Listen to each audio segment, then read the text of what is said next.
los empresarios, tú le das aquí y se llevan hasta acá. Hay un hastío ya generalizado. Entonces es la hora de hacer cambio. Un sistema político que tiene que reformarse profundamente, que no funciona, que está corrupto. Hola, ¿cómo están? Este mes de julio ha resultado mucho más intenso de lo que pensábamos. Ojo que dije que venía en bomba, pero jamás imaginé que íbamos a tener las 3 semanas que hemos tenido hasta ahora. Cierre de calle, protestas, provincias aisladas, escasez de alimentos en algunos lados, escasez de combustible en otros lados, un gobierno cometiendo todo tipo de errores garrafales. Y bueno, finalmente se sentaron en una mesa de diálogo que ha estado interesante el debate que se ha estado desarrollando allí. Pero yo creo que hay lecciones que ya podemos sacar de lo que va de este mes de julio. Y quiero compartir con ustedes algunas de ellas. La primera, y quizás la más importante. Gente, hay que saber escoger bien. Lo dijimos en la pasada elección. Revisen la trayectoria de los candidatos.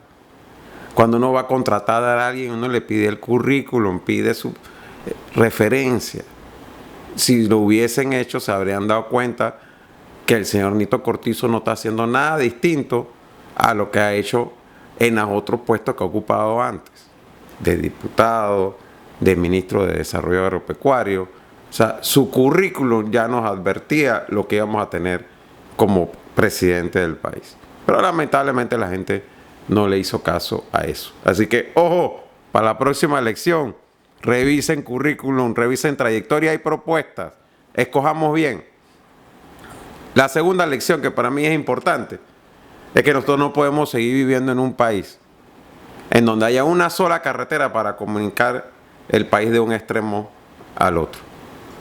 No puede ser que con cerrar la Interamericana caigamos en la crisis que hemos caído en estas 3 semanas. Aquí tiene que haber, como dicen los técnicos, redundancia. Tenemos que hacer la carretera del Caribe que conecte Colón con Changuinola. Tenemos que hacer el corredor de playa que este gobierno detuvo. Tenemos que hacer las circunvalaciones en las vías, en las ciudades principales. Hablo de Penonomé, de Santiago, de David, de manera tal de que si se tranca Santiago, uno pueda por la circunvalación, si no tiene que entrar necesariamente a la ciudad de Santiago, proseguir hacia el interior de la República o hacia la capital, dependiendo en qué vía vengas. Y por supuesto, un proyecto que para mí es fundamental para el desarrollo futuro del país, hay que hacer el tren Panamá-David. Es una obra necesaria, impostergable, que va a traer desarrollo. Imagínense la posibilidad de poder estar en 2 horas y media de entre Panamá a David. 2 horas y media en un tren. No solamente para pasajeros, sino también para carga. No habríamos sufrido lo que hemos sufrido en estas 3 semanas. Tercera lección, y no menos importante, la necesidad de revisar el sistema tanto político como económico que surgió del retorno a la democracia en el año 90. Ya son 32 años de democracia imperfecta, de democracia que ha tenido muchos problemas y fallas, por supuesto que sí, pero que también ha tenido sus virtudes. Ojo, no todo es malo. El Panamá que hoy en día tenemos es un Panamá que ha tenido por muchos años el crecimiento del Producto Interno Bruto más alto de la región. De hecho, las proyecciones son que en el 2022 Panamá es el país que más va a crecer en América Latina. Eso hay que revisarlo porque tiene sus matices, pero es una cifra objetiva. También es objetivo que Panamá tiene el PIB per cápita más alto de la región. Como que tenemos uno de los salarios mínimos más altos también de América Latina. Tenemos de los mejores puertos, uno de los mejores aeropuertos. Tenemos el Canal de Panamá. Somos el único país de Centroamérica que tiene metro. O sea, son cosas positivas que han traído estos 31 años de democracia, con todas sus imperfecciones, reitero. Lo negativo, por supuesto que lo principal es la enorme desigualdad que hay en nuestro país. No puede ser un orgullo para ningún panameño saber que somos el 6º país más desigual del mundo. Ojo, que no estoy hablando de América Latina, del mundo. En América Latina somos el segundo más desigual. Solo nos gana Colombia. Pero además de eso, cuando vamos a las pruebas académicas de rendimiento académico, de PISA, estamos entre los últimos países, entre los peor calificados en esas pruebas académicas, que miden conocimientos en idioma, en matemáticas y en ciencia. También tenemos que decir que somos uno de los países donde mayor evasión fiscal hay. Ojo, señores del sector privado. Y somos uno de los países donde menor presión tributaria hay. O sea, en función del ingreso que hay del Producto Interno Bruto del país y lo que se paga en impuestos, la presión tributaria es de la más floja, las menos fuertes de la región.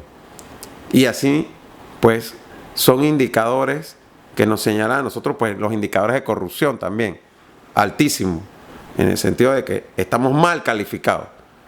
Todos esos son temas que a mi juicio están detrás de las protestas que han habido en las últimas 3 semanas. Y ojo, un indicativo también quizás muy importante. Somos el tercer país en donde hay menos credibilidad hacia la democracia, en donde menos se cree en la democracia.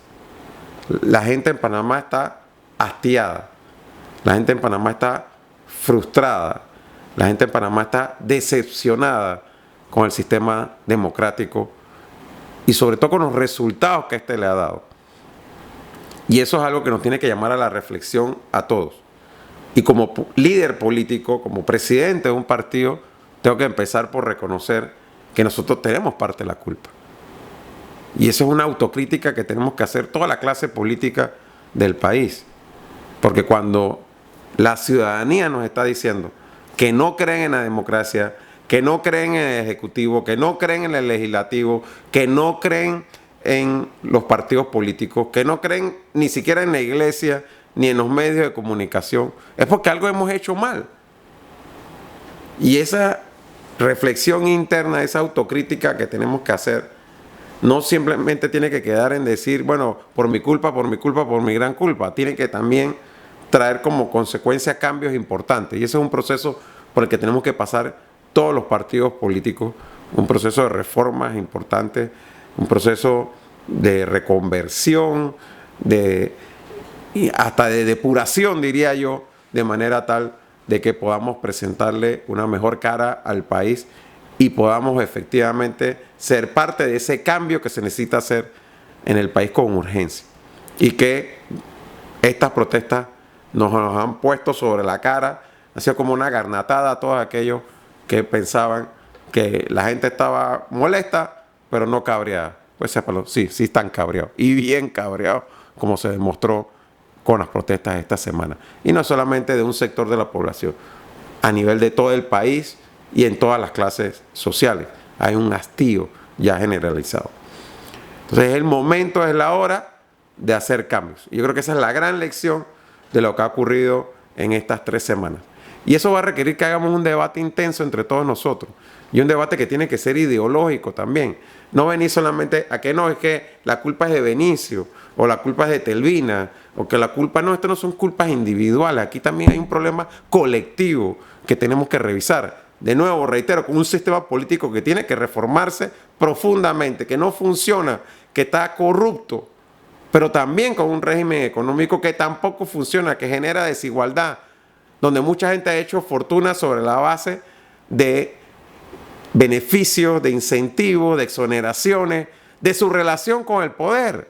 Esa es la realidad, en donde aquí no está funcionando la libre competencia, donde aquí hay varios rubros, donde hay pocos actores que dominan esa actividad comercial y son los que definen los precios. Entre ellos, aquí no se define por la ley de la oferta y la demanda, no. Donde hay 2, 3, 4 grandes cadenas de supermercados, son ellos los que se sientan entre ellos chupando, Macallan seguramente también, ¿no? Y se sientan entre ellos y dicen, oye, la leche la vamos a vender a tanto y el pan lo vamos a vender a tanto. Y ya, pues ellos se pusieron de acuerdo y nosotros no tenemos que comprar ese precio porque no hay otro supermercado donde comprarlo. Esa es la realidad del país en el que nosotros estamos viviendo, como pasa con el combustible, como pasa con varios otros productos en nuestro país. Entonces yo estoy 100% de acuerdo con aquel pensamiento que dice tanto mercado como sea posible, tanto Estado como sea necesario. Yo no estoy en ninguno de los dos extremos. Yo no creo que todo tiene que ser el Estado, ni tampoco creo que le podemos dejar todo a la mano invisible del mercado. Porque si todo es el Estado, las cosas no van a funcionar como se ha demostrado en países como Cuba o Venezuela. Pero si todo es el mercado, ya lo hemos visto aquí en Panamá. Es que cuando los empresarios, tú le das aquí y se llevan hasta acá. Y no pueden negar la realidad que se vive en Panamá. Ya están las estadísticas que dicen que la ciudad de Panamá es una de las más caras de América Latina, donde pagamos cosas a precios exorbitantes, con márgenes de ganancia exagerados, porque no hay la libre competencia. Entonces el Estado sí tiene un rol que jugar.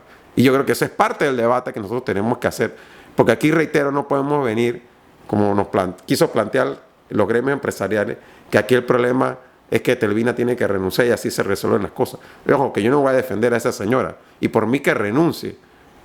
Pero es que ese no es el problema que está habiendo aquí en Panamá. Aquí la gente salió a la calle por el costo del combustible, por el costo de la canasta básica y por el costo de los medicamentos, señora de la Cámara de Comercio y señora de la Cámara de Comercio. Entonces, nosotros no podemos decir que no es cierto que tú compras un medicamento aquí 10 veces más caro de lo que lo puedes comprar en Colombia, en España o en otros países de la región. Es cierto. Entonces, ¿cómo resolvemos eso? No nos digan que no hay una respuesta, porque en otros países lo pudieron resolver. Entonces, son ese tipo de temas los que hay que abordar, y que si hay que sacar algo positivo de lo que ha ocurrido, es que yo creo que llegó la hora finalmente de que abordemos esos temas incómodos. Incómodos para la clase política, pero también incómodos para la clase empresarial. Y tenemos que empezar a dar la cara, a exponer nuestras posiciones, a decir las verdades incómodas, a decir las cosas que muchos no quieren escuchar, pero es que es necesario decirlas. Para eso estamos. Yo creo que es el momento, reitero, de asumir ese debate, y ojalá se sumen otros sectores. Yo creo que no debe participar solamente el sector obrero, sindical, también el sector privado, también los partidos políticos tenemos algo que decir en ese debate. Pero no, reitero, para hacer cosas como la vaina esa del bicentenario, que no sirve para un carajo, sino realmente cosas concretas, realizables a corto plazo, y que permitan que podamos salir de esa realidad de decrecimiento y desigualdad que debe avergonzarnos a todos y cada uno de los panameños. Espero con esto haber contribuido al debate necesario que tenemos que tener para los próximos meses en nuestro país. Gracias. Hey, se me olvidaba algo. No olviden suscribirse acá en nuestro canal de YouTube. Hasta luego.